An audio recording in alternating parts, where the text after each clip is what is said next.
edib onun adını yazarıq. Burada hansı figurları görürsünüz? Birinci figurun adı nədir? Düzbucaq. Sonra ikinci figurun Dördbucaq. qayalar keçdik. Paralelogram. Üçüncü bucağın adı nədir? Üçbucaq. Dördüncü bucaq figurun adı nədir? Romb. Bəli. İndi baxırıq. Bu figurlar, bu şərtlərə uyğun olaraq figurları seçirik və adını yazarıq.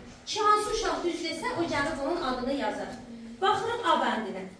Bu figurun 4 tərəfi var.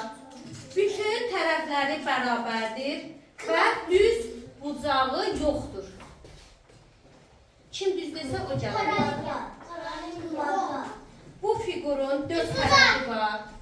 Bütün tərəfləri bərabərdir. Diqqətli olaq uşaqlar, diqqətli olaq. Bütün tərəfləri bərabərdir və düz bucağı yoxdur. Hansı bucağı? Hansı figurun?